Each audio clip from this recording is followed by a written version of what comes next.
தூத்துக்குடி தொழில் வளர்ச்சி வரலாற்றில் மிக முக்கியமான ஒரு திருப்பு முனையாக பார்க்கப்பட்ட அந்த 18,000 கோடி ரூபாய் தென்கொரிய முதலீடு இப்போது தமிழ்நாட்டின் கையை விட்டு நழுவி ஆந்திராவிற்கு சென்று விடுமோ என்ற ஒரு மிகப்பெரிய பதற்றமும் விவாதமும் எழுந்துள்ளது. கடந்த 2025 டிசம்பரில் உலகின் மிக பாரம்பரிய மிக்க பிரம்மாண்டமான கப்பல் கட்டும் நிறுவனமான தென்கொரியாவின் HD ஹூண்டாய் நிறுவனம் தமிழ்நாட்டின் தூத்துக்குடி கடற்கரை பகுதியில் ஒரு உலகத்தரம் வாய்ந்த பிரம்மாண்ட கப்பல் கட்டும் தளத்தை அமைக்க முன்வந்தது.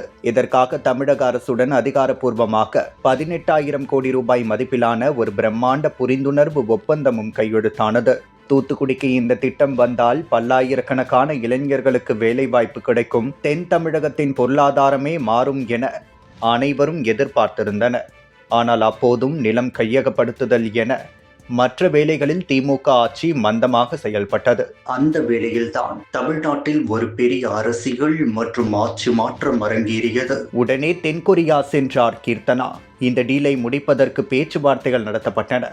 ஆனால் எந்த முன்னேற்றமும் இல்லை என தகவல்கள் கசிந்தன.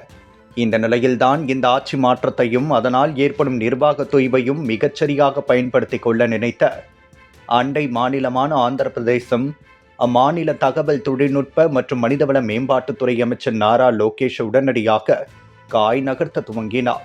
தமிழ்நாட்டிற்கு வரவிருக்கும் இந்த மெகா முதலீட்டை எப்படியாவது ஆந்திராவிற்கு இழுத்துவிட வேண்டும் என்ற ஒற்றை இலக்கோடு அவர் நேரடியாக தென்கொரியாவிற்கே சென்று முகாமிட்டார்.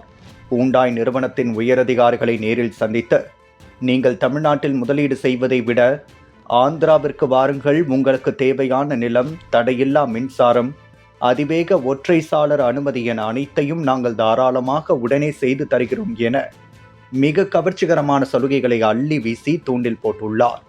ஆந்திரா இதற்கு முன்பும் இதேபோல தமிழ்நாட்டிற்கு வரவேண்டிய கூகுள் நிறுவனத்தின் AI டேட்டா மையம், வாசுங் நிறுவனத்தின் காலனி ஆலை மற்றும் பாதுகாப்பு துறையின் TRTO விமான சோதனை மையம் போன்ற 3 மிகப்பெரிய மெகா திட்டங்களை அலாக்காக தூக்கி கொண்டு போன வரலாறு இருப்பதால் இந்த முறையும் ஹூண்டாய் திட்டம் கை நழுவி விடுமோ என்ற பயம் ஒட்டுமொத்த தமிழகத்தையும் தொற்றிக் கொண்டது.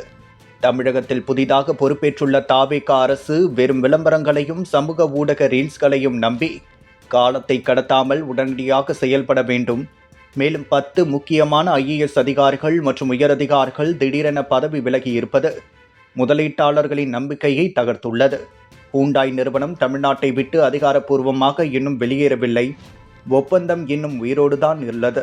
ஆனால் ஆந்திர அரசு தன் முழு பலத்தையும் பயன்படுத்தி அந்த முதலீட்டை ஈர்க்க பார்க்கிறது.